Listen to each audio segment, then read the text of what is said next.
Now, earlier this summer, David Brooks, a renowned editorial writer for the New York Times, penned a column where he said, "Sometime, somewhere, a self-confident, assured city should step forth and bring Richard Florida and Joel Kotkin together for a debate," his words, "dialogue on development."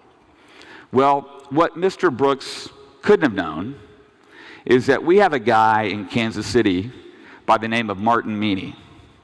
And Martin and our team were well underway finalizing the contracts with Joel's and Richard's teams to do just that and what we're going to do today. So if I could tell Mr. Brooks, if he were here, I would say that confident, self-assured city is Kansas City.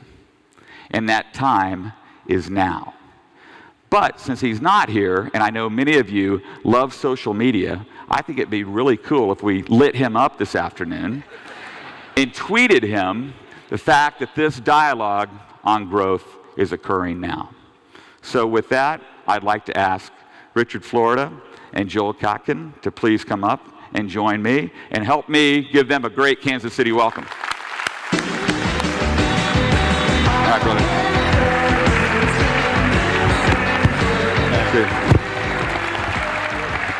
Have a seat right there. You don't care?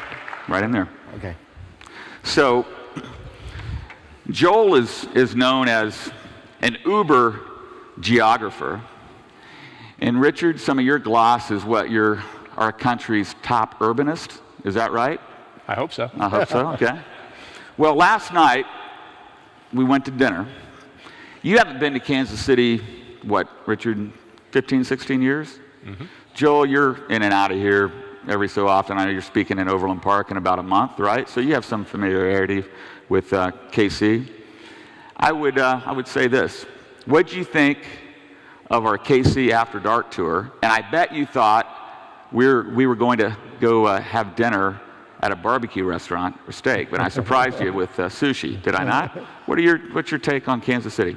Joel? Well, I think Kansas City, I've been here several times. What it has, first of all, as somebody who's spent most of his life in Los Angeles, you can actually get from here to there.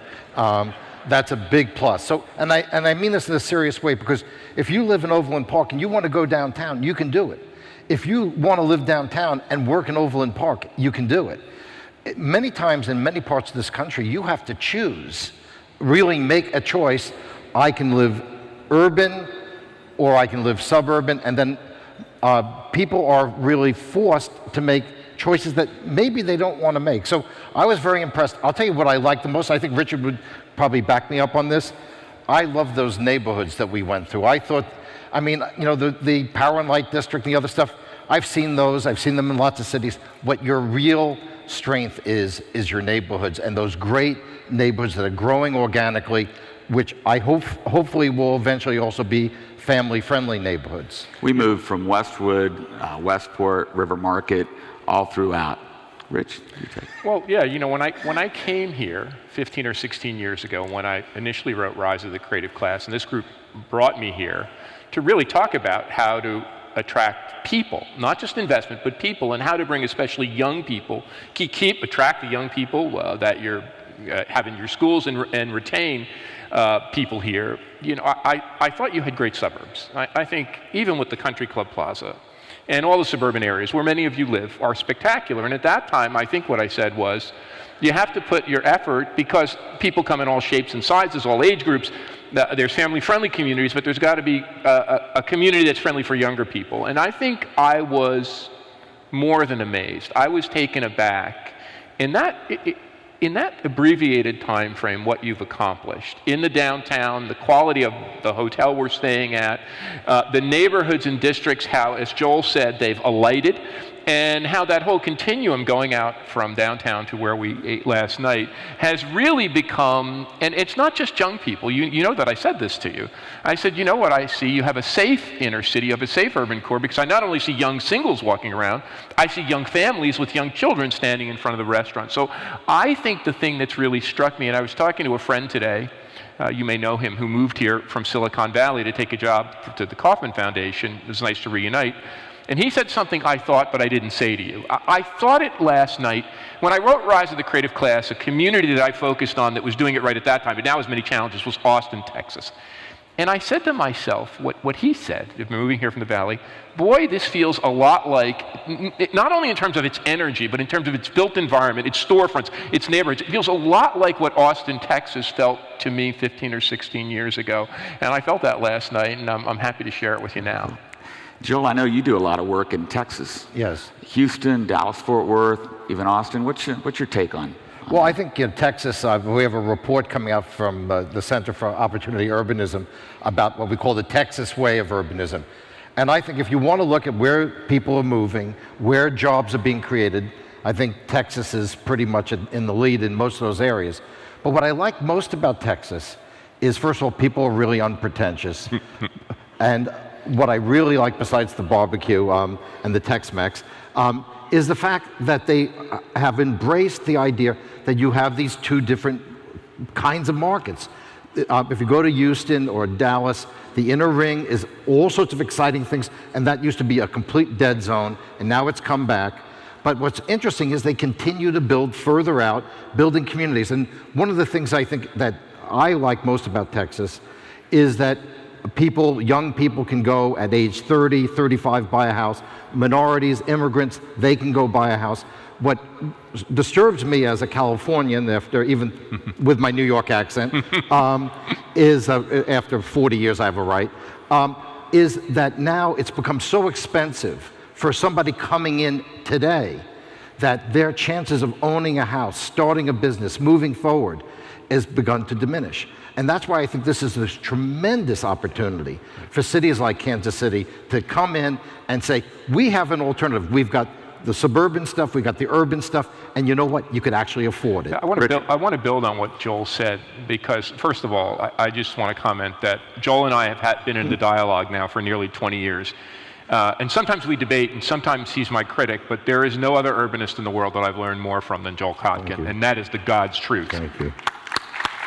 His work, even when we debate and go mano a mano, is really pushed my own thinking, much more than many of the so-called academic urbanists. So I just want to say to Joel personally how much he's influenced my work.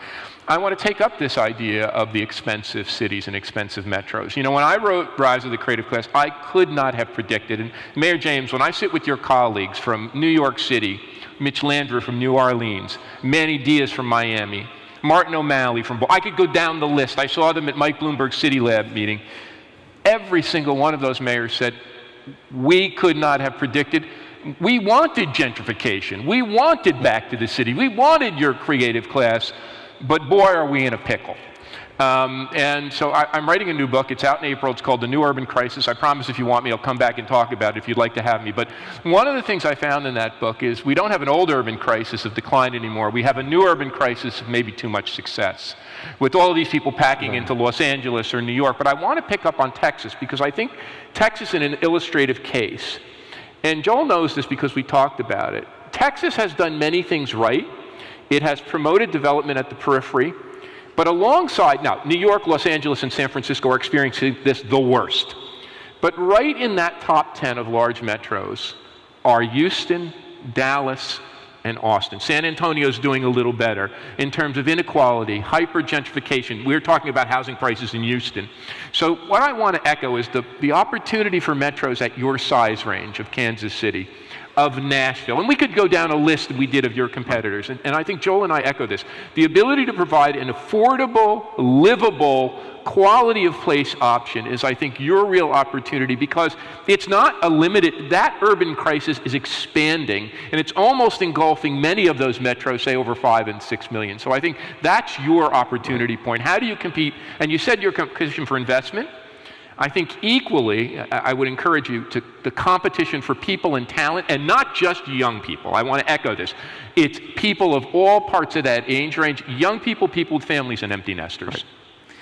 Right. Just one thing. First of all, Richard, thank you for your comments. You know, and I've obviously learned a lot in our back and forth. I think maybe some truth comes out of it in the long run. I think you're right. But I think that what's really important for Kansas City today, and cities all over, is you start looking at the demographics. We've both been looking at Where are young people going? Where are people 25 to 34 with a college education? Where are they going? Before 2010, they were pretty much going to the cities Richard was highlighting in his books. That has really changed.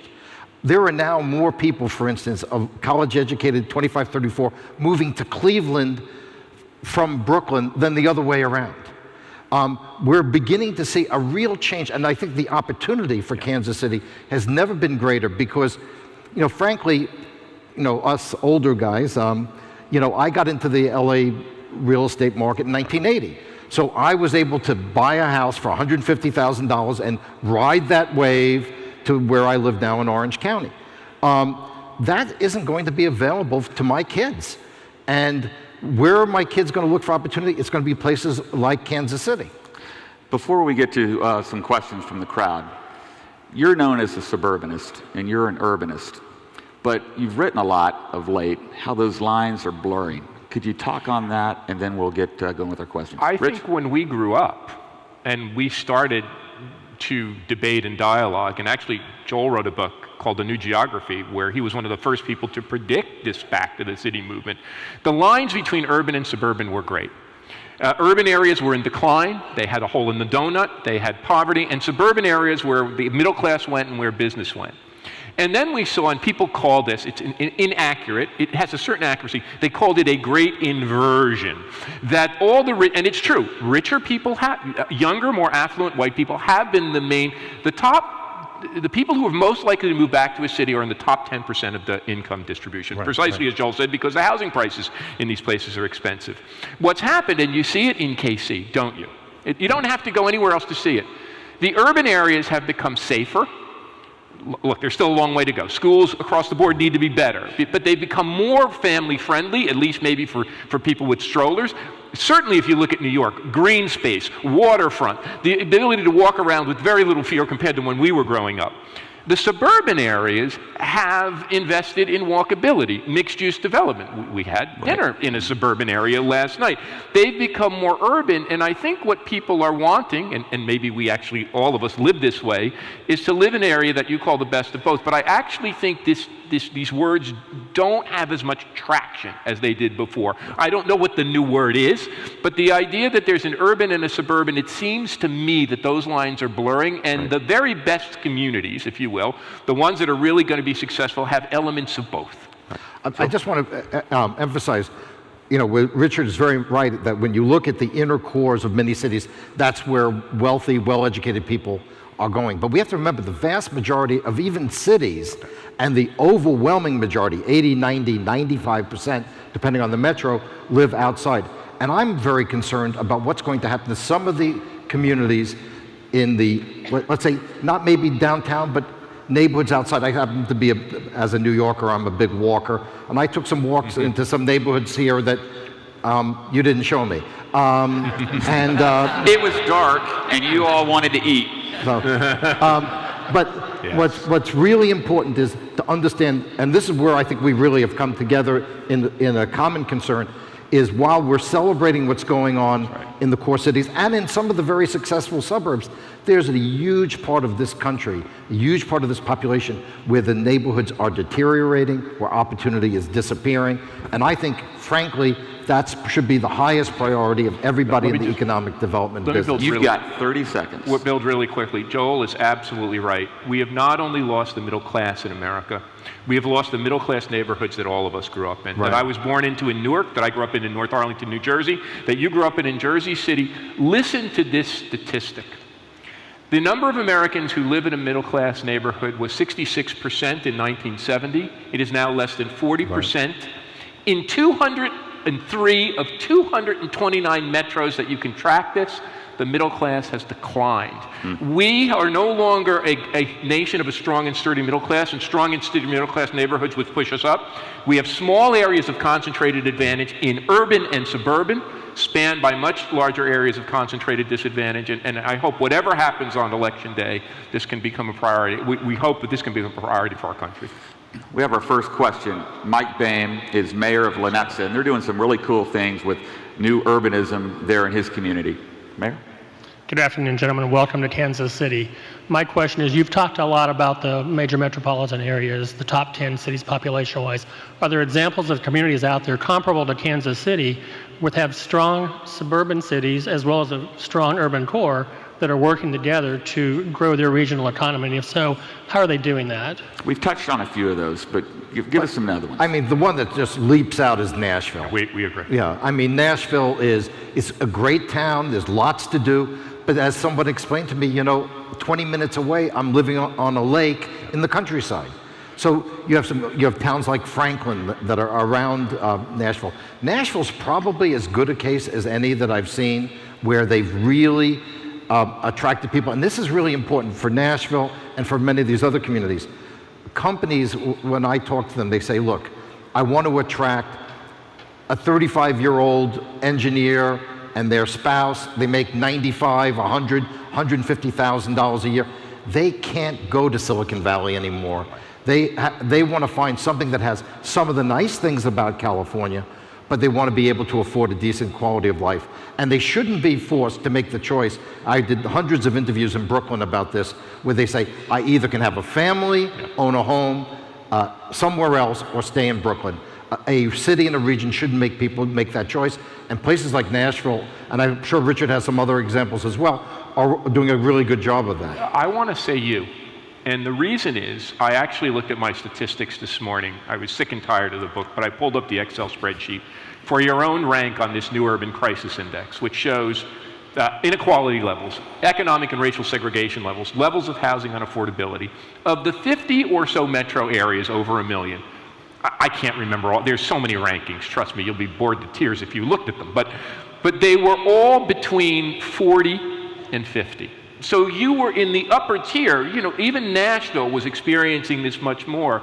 So I think you have this great opportunity where you have had urban revival, you've have a comeback, you have these great suburbs, but you also are not paralyzed by some of these problems of inequality and unaffordability. So I think looking to yourselves, and also benchmarking against the Nashvilles and others, but I think you have a very compelling case of a place that's doing it right, growing without experiencing some of these very difficult problems. Last night at dinner, we talked about transit and how important that is. Joe Reardon is president of our regional chamber. He was a very successful mayor in Wyandotte County, Kansas City, Kansas for 8 years, and also ran the Regional Transit Authority and taught Robbie Makinen everything he knows about regional transit. Joe? Thank you, Tim, and it's great to have you gentlemen here with us today for this conversation.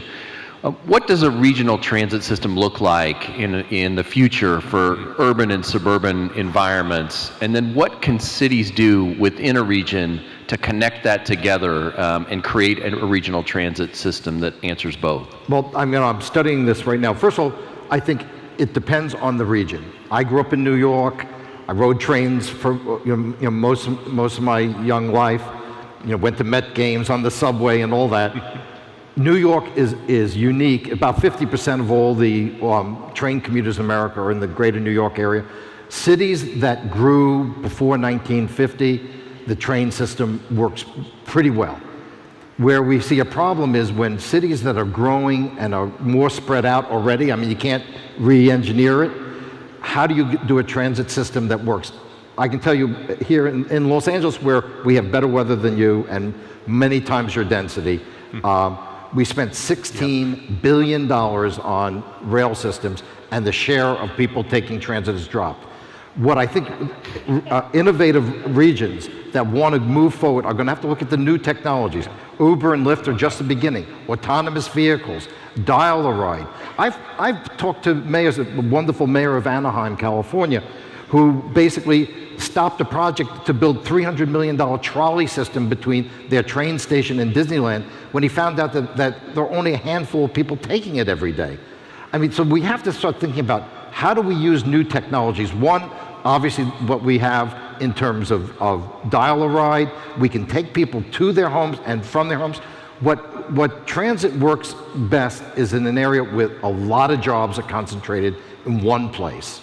New York, Chicago. In a place like Kansas City where your job base is spread out, I think you should look at innovative effects. And I spoke to the GAO a couple of weeks ago, and I said, the federal government ought to go to Kansas City and other cities and say, here's a bunch of money, You figure out how to do it. Don't tell us how to do it because it may not fit our model. I think you have, at your current population base, over 2 million. I think you told me it was about 2.4 million in your region, the way you define it. You have about 3 million people that you can add before you get to a crisis point of, a Toronto or an Atlanta or a Miami or a Los Angeles. So you have time, but I think thinking about it now, the one thing I want to address, in addition to what Joel said, is I think Joel mentioned his walking around the city. Bicycling. I think these very simple, cheap modes of transportation, encouraging more people to think about living closer to work. These are the simplest ways, and actually when you ask people where they get true joy out of their life, they get joy from walking and riding a bicycle. One thing that came up last night that we were remiss not to talk about, we were talking about drivers of economic development, and one is high technology clusters, another is talented people. We could go on. But the third one that we all agreed was airport. Yes. And one of the things that's driving the economic spikiness or concentration is the fact that many people are locating their companies around these substantial hub airports. Now, we don't have an answer for your airport situation, and we know it's complicated, but thinking about how the airport factors into your growth future has to be an important part of your economic development strategy. And I just to amplify that, there are some really good case studies. Dallas, DFW is what drives Dallas. That's why a company, you could have a global company out of Dallas or Houston and get anywhere you want to go. That's a huge advantage. I know when we talk about where we would live, it has to be someplace where I can get places. I don't want to keep changing planes. A very important example of a city more your size is Denver. Yeah. Denver, they called it, Peña's folly. Turned out to be a brilliant move. And one last thing about transportation, the most important and innovative thing going on is people working at home. I know the office people might not like my talking about it, but I can tell you that in almost every metropolitan area in America outside of a few cities, more people work at home than take transit, and it's growing, it's family friendly. When you talk to developers, they're building houses with that space. And by the way, environmentally, it's one of the best solutions we have. How much would we have to pay you to come up with an answer for our airport situation? Is there Our a team sum can of money? negotiate that. I think Joe and I would like that. No doubt about it. Thank you. Now we have Erica Moody, who's a principal of a really hot design architecture firm. And she's got a question. Erica, thanks. Thanks for your time today. We touched on this a little bit, but what are the trends that you're seeing as young professionals and millennials who live in the urban environment are getting older and starting their families? Well, it's better than the alternative. Yeah, and I think it's going to be more of a factor. I do a lot of work in demographics, and one of the things I think that's happening is that the millennial generation by 2018 will be more over 28 than under 28. The next 20 years, the big growth bulge will be in their 30s. I think the period, and I think Richard was prescient in identifying this, there was this huge surge of millennials. Let's face it, when you're young, you don't really care where you live, you don't know where you're going to sleep anyway, and you want to be near the bars, and after 5 or 6 drinks, you stagger home. When you get into your 30s, I don't know about you, but I can't handle that many drinks, and you start to want different things. So I think it's going to be really interesting is how do we evolve urban neighborhoods that can accommodate these people as they get older, and suburban neighborhoods to be able to provide with the kind of walking experience, retail experience that they want. And I think that's the preference. It's for a neighborhood that's walkable, that's mixed use, that has the things you need. You don't have to commute an incredibly arduous time. You can work at home, you can work in a coffee shop.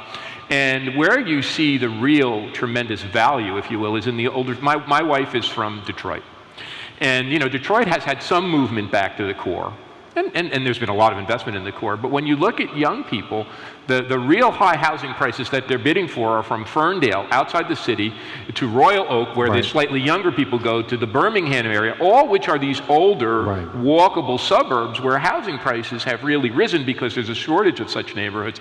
But I do see this preference for a new kind of lifestyle that is much more blended.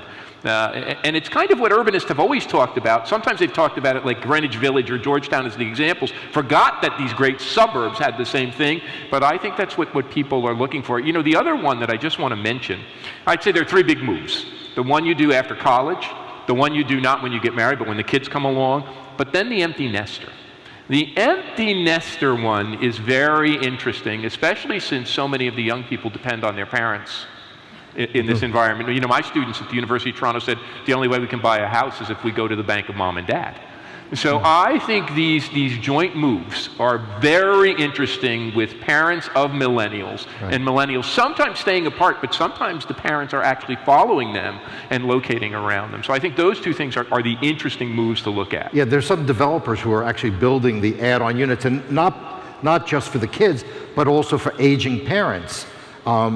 You know, you could be 60 years old and one of your, or both of your parents, if you're really lucky, are in their 80s, and you build a unit for them. So when I was visiting Irvine, when we were looking to buy, a lot of smart developers are building those units. Originally they thought they would be for the granny flat, but now they've become the kid flat. Erica, thank you. We have an amazing program in Kansas City called KC Scholars, Kauffman Foundation funds. And we have a young lady who is graduating from UMKC here in May, and Autumn Bryant is going to ask you a question.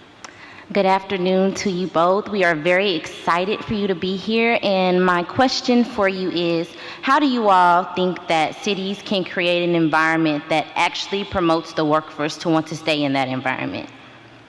City meaning the inner city? The city as a total, so like Kansas City in general, for the workforce to stay in urban communities and in suburban communities. How can we create an environment to stay in our region?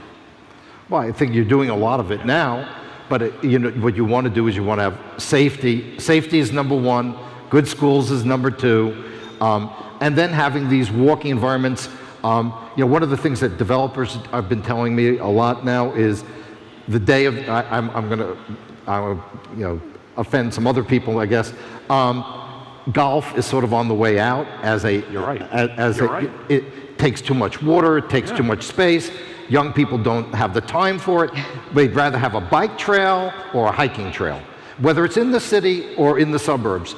So, like the new suburban developments that are being built, the new things that Irvine's doing, the new things that are being done by Newland out at Cinco Ranch, a lot of urban communities. My neighborhood, we have a path along a creek, and I ride my bike to school.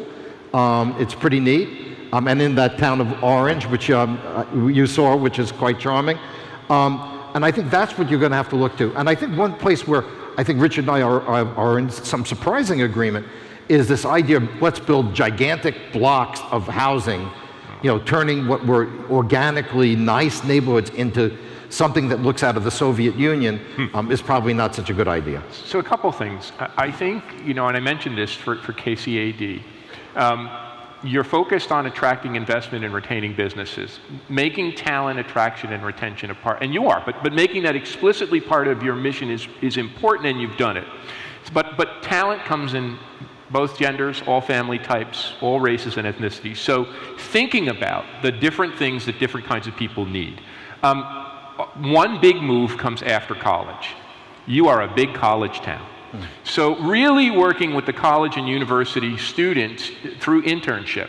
We see a lot of architects and designers staying where they went to school. Why? Because they have internships and experiences in those communities. The tech kids go to San Francisco or Austin. So working with the universities to do that, making sure, as Joel said, that as families get older, as families form and people get older, they can see the options for where to go. But the one thing we also agree on, what's driving growth in America's metros is immigrants. Yeah.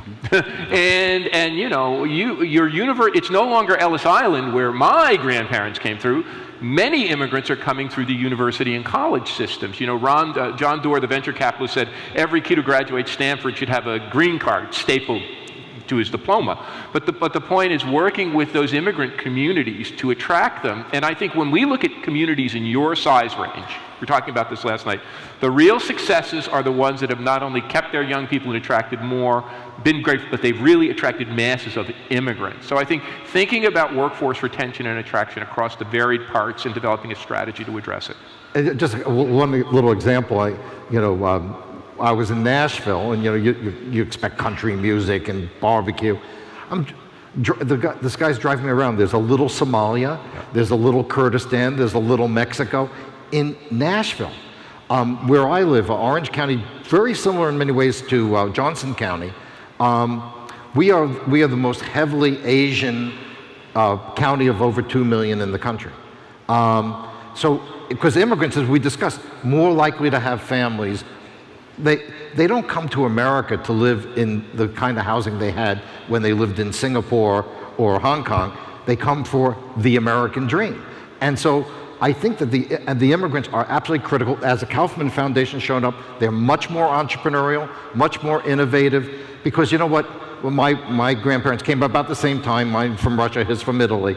When they came in with their own bizarre ideas, and you know what? My grandmother couldn't get a job at a big store because they weren't hiring our kind. Yeah.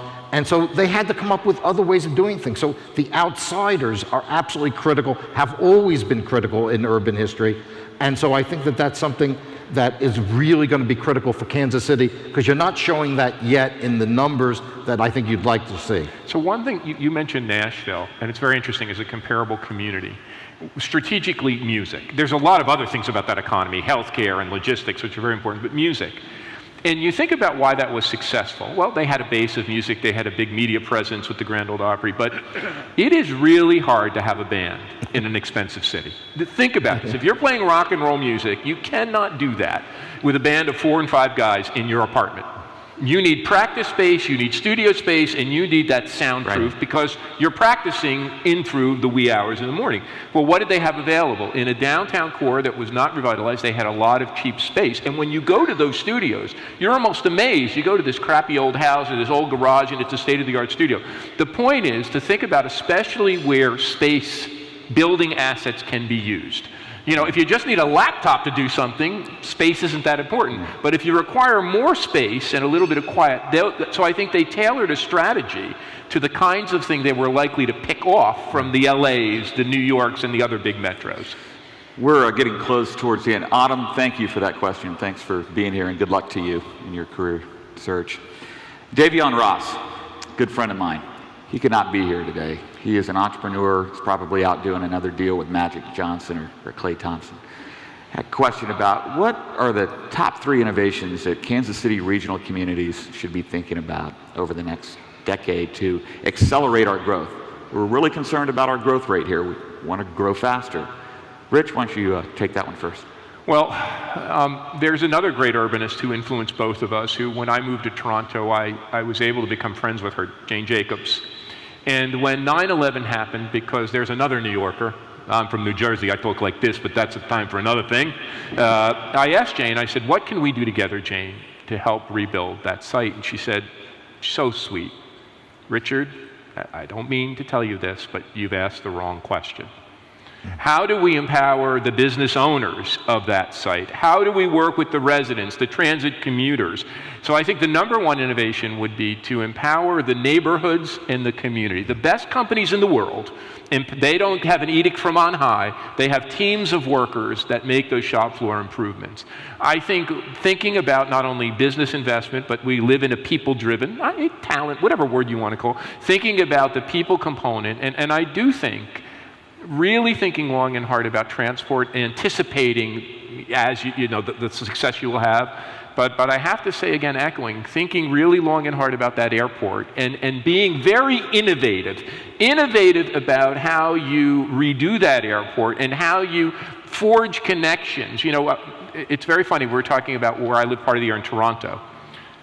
Air Canada, I have a direct flight, because Air Canada subsidizes flights to many jurisdictions around the world so that Toronto has a connection to these places. I'm not saying you should do that, but thinking long and hard about the kinds of places you need connected fiber to through air. Air travel, air service. Well, I agree with most of it. One very important idea, and it's very contrary to what unfortunately is happening in my home state, is allow the communities to express themselves. If one community, let's say in Johnson County, says, we want to be the office density hotel center, let them do it. But if another community says, hey, you know what, we like our quasi-rural way of life, let them do it. Make choices. Let communities make choices. Don't have, a group of people at the top saying you are going to fit this role. It is the diversity of your communities that is your strength. I want to just reinforce that. Jane Jacobs also said to me that great regions are federations of neighborhoods, all different kinds. And Joel, your most recent work on this is really important, that having a region, you said suburban, urban, but within that there's so many different ones at different levels of density. Having this ability for a individual, consumer choice, for you to have choice where you want to be, I think is very important. Letting all of this community input and community differentiation bloom, creating a great division of labor is really important. Very good. Our final question from my boss, my incoming co-chair, Rosie Privatera Bionda. Rosie. Joel, Richard, thanks again for being here. And my question is, what are the advantages of being a Heartland Midwest city, and which markets do you think KC competes with? Well, Rich, take that. You're in the center of one of the largest markets in the world. So from a logistics, there's a reason Amazon and others are here and Google came. You're in the middle of a place that you're in the middle of the Midwest, which is, look, climate change is going to affect all of us, but you're not Miami or New York, or you're not a coastal city, so you are buffeted from that kind of thing. You're in the middle of the country, but I do want to say one other thing in terms of your future.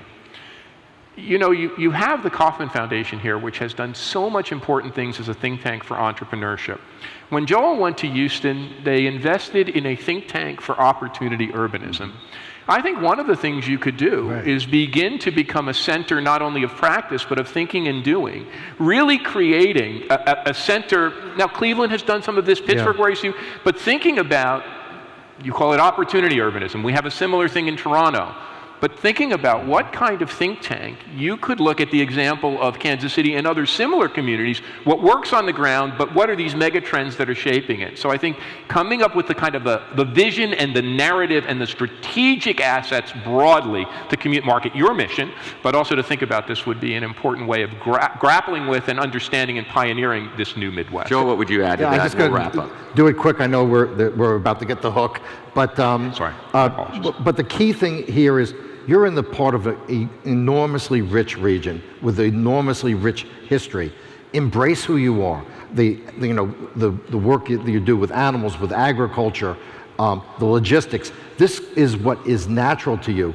You want to stick to your basic DNA. You want to remain friendly. You want to be a place that thinks about. And I've been looking for this for years. I have a big paper coming out on the Heartland early next year.